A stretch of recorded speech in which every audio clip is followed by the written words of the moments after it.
Betrunken. 他是杀死你。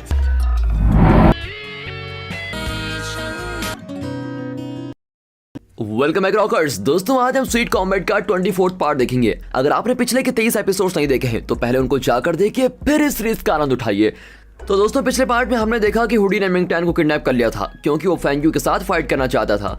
फेंग्यू भी उस जगह पर पहुंचे और दोनों का मैच हुआ था, लेकिन फाइट में बदकिस्मती से फेंग्यू को चोट आ गई थी। अब फेंग्यू के बदले मिंग टैन के साथ फाइट करने के लिए हुडी तैयार हो जाता है। तब जाओमे के पापा आए और उन्होंने मिंग टैन को डेथ स्ट्राइक सिखाई और अब मिंग टैन और हुडी फाइट के लिए रिंग के अंदर आ चुके थे। तो अब इस पार्ट की शुरुआत में हुडी मिंग टैन को लगातार अटैक करने की कोशिश करता है, लेकिन मिंग टैन उसके हर पंच को खूबसूरती से डिफेंड करता है।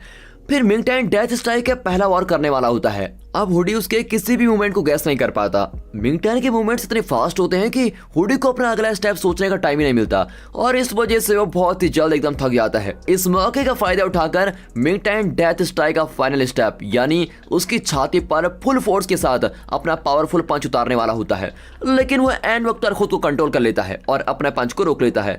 इसलिए जाओमे के पापा ने पहले ही कहा था कि डेथ स्ट्राइक सिर्फ उसको सीखनी चाहिए जो अपने माइंड को कंट्रोल में रख सके और सिर्फ ऐसा इंसान ही डेथ स्ट्राइक को कंट्रोल कर सकता है। अगर मिंग टैन ने वो कंट्रोल नहीं किया होता और उसने आखिरी पंच मार दिया होता तो हुडी तो रिंग के अंदर ही मर जाता। अब हुडी जान गया है कि मिंग टैन ने मैच जीत गया है। मिंग टैन के फ्रेंड्स और जाओमे के पापा बहुत ही खुश होते हैं। मिंग टैन भी रिंग के बाहर जाने वाला होता है कि तभी हुडी अचानक उसकी छाती पर एक तगड़ा पंच करता है। दरअसल हुडी अपनी हार स्वीकार नहीं करना चाहता था और मिंग टैन जो कि रिंग के एज पर खड़ा था ऊंचाई से नीचे धड़ करके गिरता है और उसके सर पर बहुत ही गहरी चोट आती है। फिर सभी घबराकर नीचे भागते हैं। अगले सीन में पुलिस फोर्स वहां पर आती है। पुलिस ऑफिसर शैबी हुडी और उसके गैंग को अरेस्ट कर लेते हैं। फिर मिंग टैन को हॉस्पिटल में एडमिट किया जाता है। डॉक्टर फेंग्यू से कहते हैं कि मिंग टैन के सर पर बहुत ही गहरी चोट आई है और उसको ठीक होने में काफी दिन लग सकते हैं और इस तरह की चोट से मोस्टली कोमा में जाने का डर रहता है। और ये सुनकर फेंग्यू बहुत ही चौंक जाती है और बहुत ही उदास हो जाती है। कॉलेज के सारे स्टूडेंट्स मिंग टैन के लिए प्रार्थना करती है और फिर हॉस्पिटल में फेंग्यू मिंग टैन की देखभाल के लिए वहीं रुकती है। वो बहुत ही रोती है कि मुझसे तुम्हारी ये हालत नहीं देखी जाती, प्लीज कम से कम मेरे खातिर अपनी आंखें तो खोलो, मैं फिर तुम्हें कोई दुख नहीं पहुंचाऊंगी। फिर दूसरी और स्टूडेंट्स भी प्रार्थना कर रही होती हैं कि मिंग टैन जल्दी ठीक हो जाओ और दादाजी भी ये प्रार्थना करते हैं कि अबे जल्दी से आंख खोल दे, फेंग्यू को अपने रास्ते पर लाने के लिए मैंने बहुत मेहनत की है, अगर तू यूं ही पड़ा रहा तो फेंग्यू तुझ पर तरस खाकर यहीं रह जाएगी। दादाजी को तो पता नहीं अपनी पड़ी है। तब फेंगजुई आकर कहता है कि फेंग्यू मिंग टैन के साथ हॉस्पिटल में है, इसलिए इस वक्त आप फौरन जाने की बात तो मत ही कीजिए। दादाजी के पास भी और कोई रास्ता नहीं होता। वो चिढ़कर कहते हैं कि हाँ बेटा, जो तू कहेगा मैं वही करूंगा। बात तो ऐसी कर रहा है जैसे मुझे वर्ल्ड के बेस्ट दादाजी का टाइटल जीतना है। अब इस तरह दिन गुजरने लगते हैं। फेंग्यू हमेशा मिंग टैन के पास ही रहती है और उसका ख्याल रखती है। कभी कभी वो फूट कर रोने लगती है और रोते वहीं पर सो जाती है और इस तरह एक दिन उसके आंसू मिंग टैन के हाथ पर गिरते हैं। तभी हम देखते हैं कि मिंग टैन को फेंग्यू के साथ बिताए हुए सारे पल याद आ रहे हैं। अगले दिन सुबह मिंग टैन अपनी आंखें खोलता है और फेंग्यू को अपने पास देखकर बहुत ही अच्छा फील करता है। उसके सर पर अपना हाथ फेरता है। फेंग्यू जाग जाती है और मिंग टैन को देखकर बहुत ही खुश होती है। अब इस बात की खबर मिलते ही उसके फ्रेंड्स और कॉलेज के सारे स्टूडेंट्स एकदम खुश हो जाते हैं। वहां पर दादाजी भी बहुत ही खुश होते हैं कि चलो अच्छा हुआ, अब मिंग टैन बिल्कुल ठीक हो गया है और उसको डिस्चार्ज कर दिया जाता है। उसके फ्रेंड्स फिर उसको घर छोड़ने आते हैं। अब फेंग्यू सोच में पड़ जाती है कि क्या मेरा फौरन जाना जरूरी है।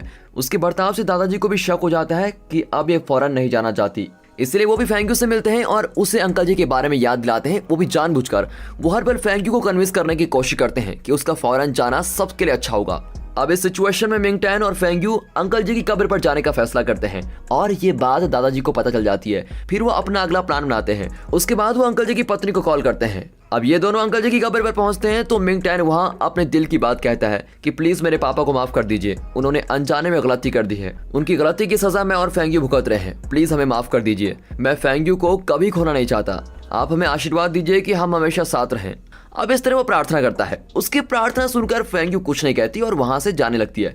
फिर मिंग टैन उसके पीछे जाता है। तब आंटी वहां पर आती है और मिंग टैन के बारे में पूछती है। वो कहता है कि मेरा नाम मिंग टैन है और मिंग नाम सुनते ही आंटी एकदम गुस्सा हो जाती है और पूछती है कि क्या तुम मिंग हाई के बेटे हो।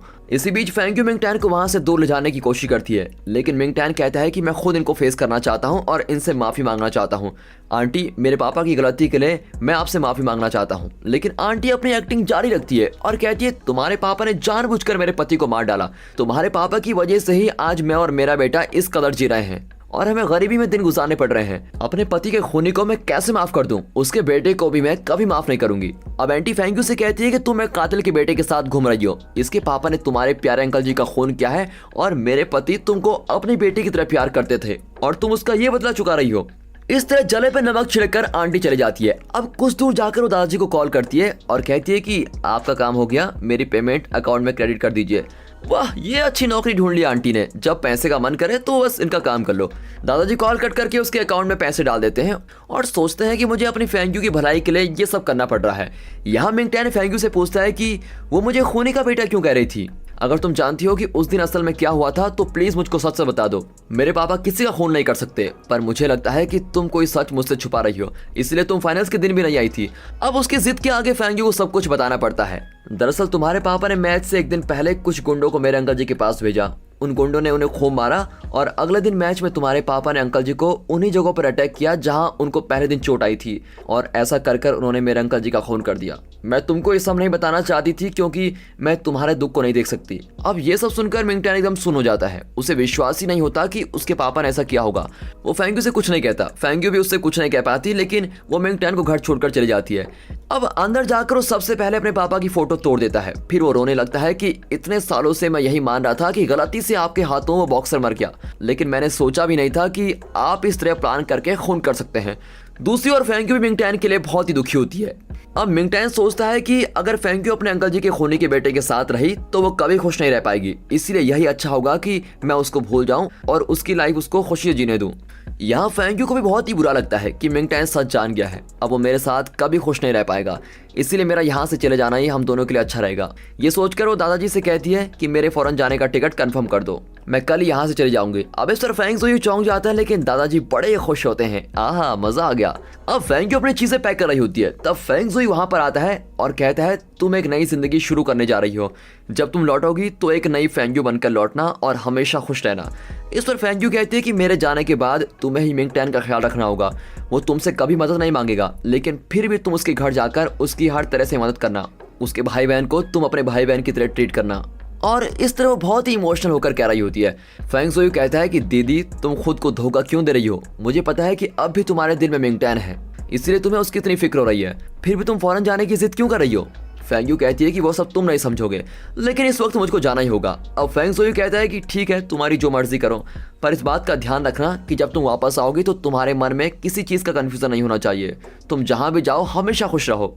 यह कहकर वो चला जाता है। अब अगले सीन में फेंग्यू मिंगटैन के घर पर आती है और कहती है कि मैं कल ही हायर स्टडीज के लिए देश से बाहर जा रही हूँ। मुझे पता है कि तुम अपने पापा के बारे में सोचकर बहुत ही परेशान हो, लेकिन तुम्हें उस फीलिंग से बाहर निकलना होगा और अपनी लाइफ के बारे में सोचना होगा।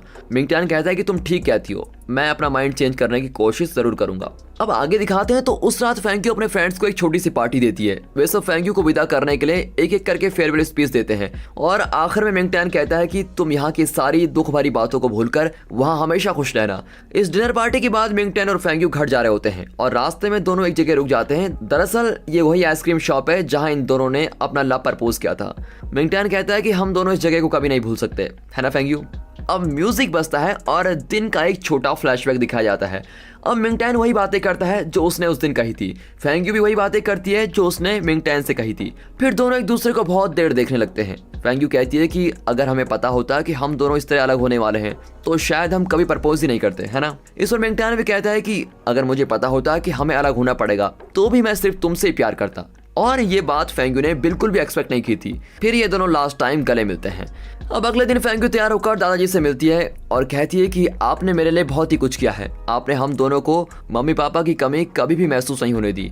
अब आप भी अपनी सेहत का ख्याल रखिए और कुछ घंटे आराम भी कर लीजिए और आपको ज़्यादा पानी भी पीना चाहिए, ठीक है। इस तरह वो बहुत ही इमोशनल होकर कहती है। दादाजी भी ज़रा इमोशनल होकर कहते हैं कि ठीक है मेरी माँ, मैं तुम्हारी बात मानूंगा।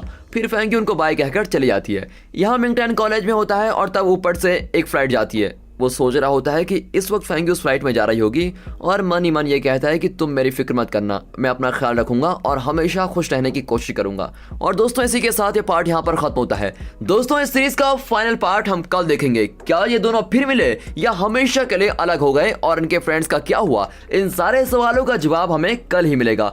और दोस्तों फाइनल पार्ट देखने से पहले हम आप सबको दिल से थैंक यू करना चाहते हैं, क्योंकि आपने इस सीरीज के हर वीडियो को बहुत ही पसंद किया और हमें खूब सपोर्ट किया है। आप अपने कमेंट्स में ये जरूर बताइएगा कि इस पूरी सीरीज में आपका फेवरेट कैरेक्टर कौन है और आपको वो क्यों पसंद है। तो कल का फाइनल पार्ट बिल्कुल भी मिस मत कीजिएगा और इस वीडियो को लाइक कर दें प्लीज, और चैनल को सब्सक्राइब करना मत भूलना, बाकी को शेयर भी कर दीजिए तो अच्छा लगेगा। बाकी मिलते हैं अगली वीडियो में, तब तक ले गुड बाय, अपना ख्याल रखिए and finally thanks for watching.